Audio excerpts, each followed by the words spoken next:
Okay, let's unpack this. You sent us a really intriguing source. It's a transcript, right, from a YouTube video. That's right. Features two individuals, Borovoi and Tabakh, and they're discussing some pretty extraordinary claims. Yeah, definitely seems worth a deep dive. The main thing we're digging into, based on this source, is this claim about, well, foreknowledge of 9/11. Exactly. Specifically, the idea that Russian special services might have had some information beforehand. And that this info was somehow passed to U.S. officials before the attacks happened. That's the core assertion in Borovoi's account here. So yeah, our mission is to really walk through this specific account as it's laid out in the transcript. Okay, we'll pull out the key details, the perspectives from Borovoi and Tabakh. And try to get a feel for the context, around such a claim being made back then in the late 90s. Right. Should be interesting. Might be some surprising details in here. I think so.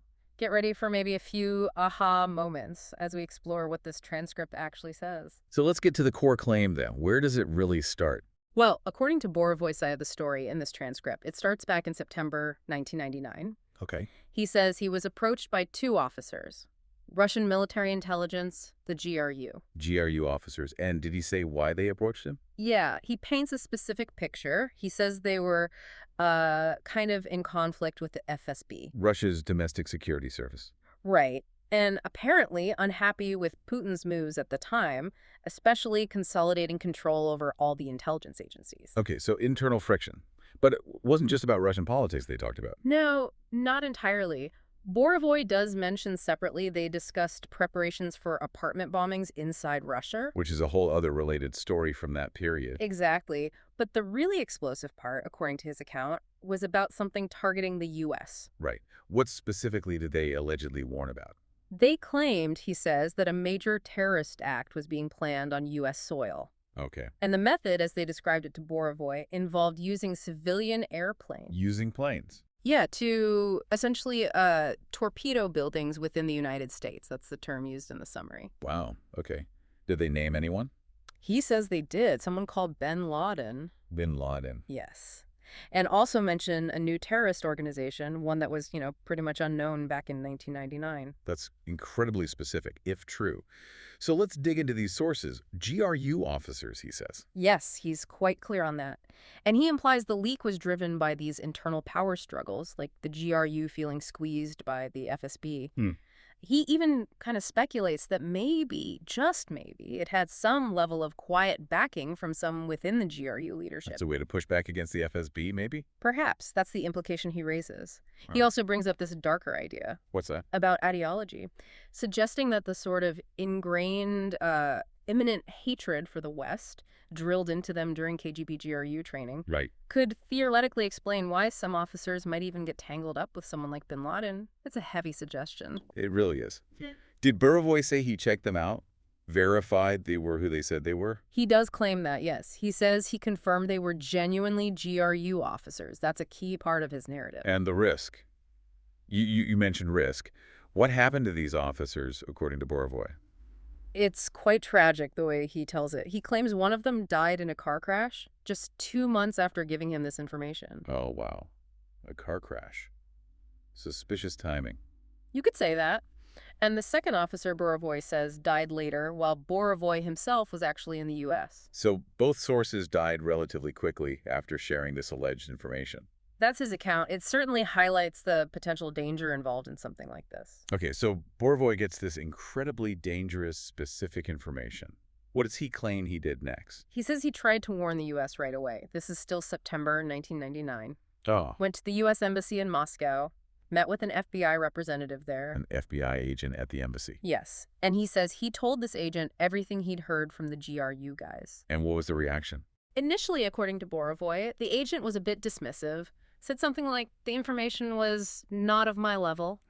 Okay. Not encouraging. No. But then, when the agent learned Borovoi was planning to travel to Washington, D.C., the agent apparently suggested he take the information there directly. So he passed the buck, essentially. It sounds a bit like that from Borovoi's telling, and Borovoi says he followed through. He went to D.C.? Yes. He claims he got help from a New York congressman to set up a meeting. A meeting with who? With the deputy director of the FBI. The deputy director. That's pretty high up. It is. And he describes this meeting, vividly says it took place in a rented hotel basement, with about 15 FBI agents Let's do present. teen agents in a hotel basement. It sounds like something out of a movie. It does paint a picture, doesn't it? Yeah. And he says he wasn't alone. Who else was there? He brought a witness, a filmmaker. This filmmaker had apparently been present when Borovoi first met the GRU officers. So someone to back up his story. Corroborate that he heard it from these alleged officers. Exactly. That was the idea, according to the account. Did he have, like, documents from the GRU officers? He clarifies that no, it wasn't a signed official report or anything. It was information he wrote down based on what they told him verbally. Okay. So it's his notes of their account. Right. And he also notes they didn't give an exact date for the attack. But they gave specifics about bin Laden. Details about bin Laden's associates, yes. But the key thing Borovoi stresses, Who's that? the most crucial piece of information he says he conveyed to the FBI, was the alleged involvement of Russian special services officers in the plot with bin Laden. That specific connection. That was the main warning. That's what he emphasizes. He even says he went further. How so? He claims he offered to help get the 2 GRU officers out of Russia, asked about protection status for them in the U.S. Really? He offered to facilitate their extraction. As part of his proposal to the FBI, yes. And he says he gave the agents their names right there in that meeting. Wow.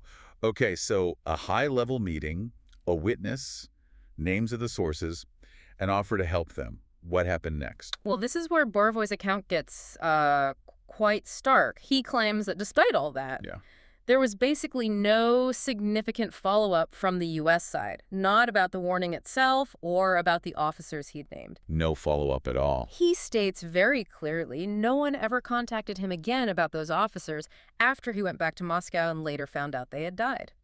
That's odd, if his account of the meeting is accurate. It raises questions, for sure. And then there's what happened after 9/11. Right. What does he say about that? Borovoi claims he flew straight to Washington immediately after the attacks. Okay. And he recounts being detained at the airport upon arrival. Detained. So they knew who he was flagged. It suggests that, doesn't it? Yeah. But here's the kicker. He says he wasn't questioned at all about the warning he'd given back in 1999. Detained, yes, but not asked about the prior information. That detail is really puzzling. If he was flagged related to security issues, you'd think they'd ask about the specific warning he gave. Exactly.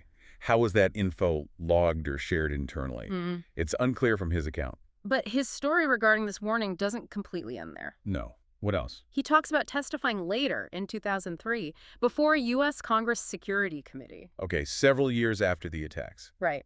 And he says, at his request, the committee chairman asked the FBI something specific. What did they ask? To confirm if the FBI had, in fact, received the information Borovoi claimed he provided back in 99. Ah, so a formal check. And what was the FBI's response, according to Borovoi? Here's a really crucial point in the source material. Borovoi claims the FBI did confirm it. They confirmed receiving the information. They confirmed it. Wow. Yes, but they apparently gave a reason for not acting on it. Which was? Lack of coordination and confirmation from other U.S. intelligence agencies. Basically, interagency issues. Ah, the classic problem of agencies not talking to each other or validating each other's intel. Precisely. Tabach jumps in on this point in the transcript. What does he say? He agrees this confirmation shows the info was received, but basically concludes it was insufficiently processed. Not taken seriously enough, perhaps. Essentially, yes. Not taken seriously is how Tabach puts it. Both speakers then link this directly to why the U.S. created unified intelligence structures post 9/11. Acknowledging that, agencies often compete, hoard information. Yeah. Leading to critical gaps. It underscores a systemic problem that became very apparent after the attacks. Now let's bring Tabach's perspective in more. He offers some context on why this warning might have seemed, well, unbelievable at the time, right? He really does, and it's important context. He emphasizes that back in 1999. Yeah. The whole idea of attacking the U.S. using commercial planes as missiles, it sounded, in his Russian phrase translated in the source, like complete nonsense. Orgy madness of a gray mare kind of thing. Just utterly fantastical. Exactly. It just seemed completely outside the realm of possibility for many officials at that time. Hindsight is 20/20, of course. He also talks about the sheer volume of information embassies receive, doesn't he? Yes, specifically the U.S. Embassy in Moscow. He paints this picture of being flooded with letters, reports, tips. And most of it. He says, frankly, 99% of the people sending stuff seemed crazy. Just outlandish claims day in, day out. So finding the needle in that haystack. Exactly. He argues it creates this environment where it's incredibly hard to spot a genuine warning. You sift through so much noise. That even if something real comes along, you might just dismiss it along with the rest. That's his point. He says even if one valid letter arrived among 1,000 nonsense ones, the tendency would be to dismiss it after seeing so much chaff. He acknowledges Borovoi's claim makes sense now because 9/11 happened. Right, but stresses again how much like nonsense it would have sounded back then. He even draws a parallel to the disbelief around Russia's annexation of Crimea in 2014, saying that even though intelligence had inklings, many found it hard to believe it would actually happen beforehand. That's a good point. And Borovoi himself adds another layer to this disbelief, right? About U.S. perceptions of Russia at the time. Yeah, he mentions his own experiences testifying before Congress in the early 2000s. What happened then? He says U.S. officials often saw Russia, and Putin specifically, as partners, as friends even. So they weren't inclined to believe negative things. Borovoi claims they dismissed his warnings about a resurgent imperial Russia, said they told him he was crazy. So if that was the prevailing political mood wanting friendly relations, then a warning about Russian special services plotting an attack on the U.S. Well, it would be incredibly hard to swallow, wouldn't it? It goes against the desired narrative. Definitely adds another dimension to why it might have been shelved or ignored. The transcript also mentions some specific U.S. officials Borovoi interacted with in Moscow. It does, yeah. Helps paint the scene a bit more. He talks about Ambassador Pickering. What does he say about him? Borovoi claims a congressman told him Pickering was basically removed because he turned the ambassador's residence, Spaso House, into what Borovoi calls an ex-KGB club. Tabach actually confirms Pickering did this. Wow. And Pickering apparently had issues with Borovoi too. Tabach confirms that Pickering banned Borovoi from embassy receptions. This was when Borovoi was editing a magazine called America. Why the ban? Because, according to the source, Borovoi was publishing critical articles about the state of democracy in Russia. Okay. And this apparently interfered with Pickering's goal of maintaining smooth, friendly relations with the Russian government. So, again, maybe a climate where uncomfortable truths weren't welcome if they rocked the diplomatic boat. It certainly suggests that possibility. They also briefly discuss another ambassador, Cohen. What's said about him? Tabach describes him as knowledgeable about Russia, for sure, but ultimately still an officer who had to follow the president's line. Implying constraints, perhaps. Yeah. Diplomats might know things, but can't always act freely. That's the suggestion.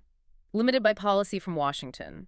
Tabach also throws in a comment that maybe some U.S. diplomats or intel folks were too liberal or left-leaning. And miss warnings because of that bias. That's the perspective he offers in the transcript, yeah. Okay, so let's try to pull these threads together. What does this specific source account leave us with? Well, we have this detailed claim from Borovoi, a specific warning, allegedly from GRU sources, in 1999. Detailing the 9/11 plot method planes into buildings, naming bin Laden. Passed, he says, directly to the FBI, including the deputy director. And crucially, involving alleged Russian Special Services complicity. Right. And then, according to Borovoi's later testimony account, the FBI confirmed receiving it. But cited internal coordination problems, lack of confirmation from other agencies as the reason for inaction. Yeah, so the account really highlights first that huge challenge intelligence faces, sorting real threats from noise. The signal-to-noise problem. Exactly. And second, the very real impact of organizational silos, agencies not sharing or validating info effectively. And third, maybe how prevailing political biases or desired narratives can color how information is received. If you want Russia to be a friend, maybe you downplay warnings about them. That's definitely a factor the source points to. And finally, it underscores the risks for sources. Like those two GRU officers, if Borovoi's account of their fates is accurate. Yeah. It gives you a glimpse into the high stakes and the complexities of intelligence work, the difficulty of seeing the future, the internal politics, the human cost. It really is a remarkable story presented here, this idea of such specific, potentially world-altering warning. And all the factors, according to this source, that lined up to prevent it from being effectively used. It does make you stop and think, doesn't it? Yeah. How often might vital intelligence get dismissed? Just because it sounds too unbelievable at the time. Or it contradicts what people want to believe. Or it just gets buried under the sheer avalanche of data that agencies deal with every single day. So, listening to this account, what really stands out to you? What's the main takeaway here? Or maybe a question it leaves you with? That's a good question. Maybe it makes you wonder about other points in history. Are there other examples where a critical warning might have existed but got lost in the system or dismissed because it seemed too out there at the time?